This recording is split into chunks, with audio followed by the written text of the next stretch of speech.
આદિવાસી વિસ્તારમાં સત્તામાં બેઠેલા ભારતીય જનતા પાર્ટીના નેતાઓ દ્વારા અવારનવાર એવી વાત કરવામાં આવે છે કે અમારા દ્વારા આ વિસ્તારની અંદર ઘણા બધા કામ કરવામાં આવી રહ્યા છે, પણ એ જ કામોની એક બાદ એક પોલ ખુલી રહી છે અને વિકાસના નામે ખરેખર ત્યાં શું થઈ રહ્યું છે એ પણ એક સવાલ છે।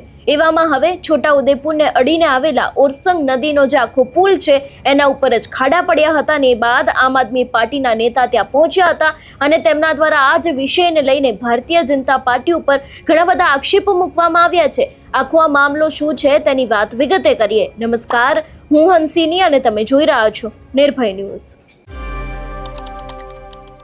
વિકાસની વરવી વાસ્તવિકતા છેલ્લા ઘણા સમયથી આદિવાસી વિસ્તારમાંથી સામે આવી રહી છે। ક્યાંક રોડ રસ્તાઓ નથી, ક્યાંક બાળકોને ભણવું છે તો શાળા નથી અને ઘણા બધા એવા વિસ્તારો છે કે જ્યાં આજે પણ 108 પણ જઈ નથી શકતી એવા રસ્તાઓની હાલત છે।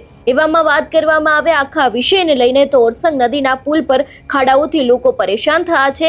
આપ નેતા વિનુ રાઠવા છે, એમને તંત્રની સામે આક્રોશ વ્યક્ત કર્યો છે।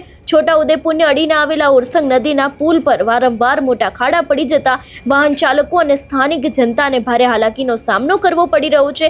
આ સમસ્યા પહેલીવાર સર્જાઈ નથી, પરંતુ વારંવાર ખાડા પડવા છતાં તંત્ર દ્વારા કાયમી ઉકેલ લાવવામાં આવતો નથી। આ માર્ગ નેશનલ હાઈવે 56 તેમજ મધ્યપ્રદેશને જોડતો મહત્વનો માર્ગ હોવાથી અહીંયા મોટી સંખ્યામાં વાહનો અવરજવર થતા હોય છે, તેમ છતાં પણ અહીંયા તંત્રની કામગીરી સામે ગંભીર સવાલો ઊભા થયા છે। હવે જ્યારે આ સમગ્ર મામલે આમ આદમી પાર્ટીના નેતા વિનુ રાઠવા છે, એમના દ્વારા શું કહેવામાં આવ્યું છે તે પણ સાંભળીએ।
नमस्कार दोस्तों, हाल में अहिया छोटाउदेपुर नगर थी मध्य प्रदेश स्टेट हाईवे जाए छे, ज्यां खास करीने ओरसंग नो पुल आवेल छे। पुल नी अंदर એટલા બધા ખાડા પડ્યા છે, પરિસ્થિતિ એટલી બધી ગંભીર છે। અહીંયા અવર જવર કરે છે હજારો વાહનો। મધ્ય પ્રદેશ ને ગુજરાત જોડતો રોડ છે, यहाँ હજારો વાહનો અવર જવર કરે છે। અહીંયા સરકારી કર્મચારી છોટાઉદેપુરના હોય કે મધ્ય પ્રદેશના અહીંયા અવર જવર કરે છે। અહીંયા બાજુમાં ડોન બોસ્કો સ્કૂલ પણ આવેલી છે। આજુબાજુના ભણતા વિદ્યાર્થીઓ અને છોટાઉદેપુર પ્રોપરલી અહીંયાના પણ વિદ્યાર્થીઓ ભણવા જાય છે આ જ ખાડા ઉપર ચાલીને। અહીંયા છોટાઉદેપુરના તંત્ર કલેક્ટરશ્રીએ નોટિસ પ્રસિદ્ધ કરી છે કે અહીંયા ઓવરલોડ વાહનો અવર જવર ન થાય એના માટે એનો શું અહીંયા દેખાય છે, નિયમનું પાલન દેખાય છે। અહીંયા પરિસ્થિતિ એટલી ગંભીર છે, ન તો રોડ પૂરવામાં આવ્યો ન તો ખાડા પૂરવામાં આવ્યા। हाल पण परिस्थिति एटली गंभीर है कि भाई अहिया कोई सरकारी तंत्र ध्यान नहीं राखतुं। आज ए लोको राह जोए छे कि आम आदमी पार्टी वाला क्यारे बहार आवे, क्यारे खाडानी पासे जाए ने बोले, सरकार में मेसेज पहोंचाडे, एनी राह जोए छे कि भाई एमने ध्यान नहीं रखातुं, देखातुं नथी। एम तो मोटी वातो करे छे एनुं प्रशासन, एना धारासभ्यो, एना सांसदश्रीओ मोटी मोटी पुकारो करे छे कि भाई आम करी नाख्युं, छोटाउदेपुरमां विकास करी नाख्यो।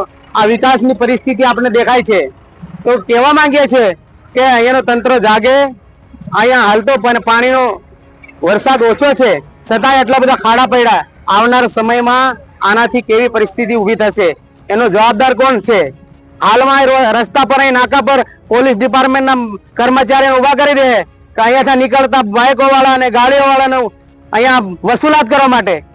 આ જનતાના ટેક્સના પૈસા લાખો કરોડો રૂપિયા ઉઘરાવણી થાય છે, કરોડો રૂપિયા ગ્રાન્ટ ફાળવે છે, એ જાય છે ક્યાં? અમે કહેવા માંગીએ છીએ અહીંયા કેટલાક લોકો ગંભીર બીમારીથી પીડિત હોય છે, 108 પર પ્રવેશ થાય છે, અહીંથી જાય છે. આ છોટાઉદેપુર જિલ્લો છે, નગરને અડીને જ આવેલું છે. તો તંત્રને હજુ અમારી આંખો ખોલવા માટે અમારે એની સામે ઉતરવું પડે. આમ ઘણી વાતો કરે, અમારે ધરણા કરવા પડે, રોડ પર ઉતરવું પડે. એટલે રાહ જોવે છે આ લોકો. કહેવા માંગીએ છીએ આ જાગી જાય, ને તો આ સમગ્ર વિસ્તારના લોકો ભેગા થઈને કલેક્ટર ઓફિસ સામે ધરણા કરવા પડશે.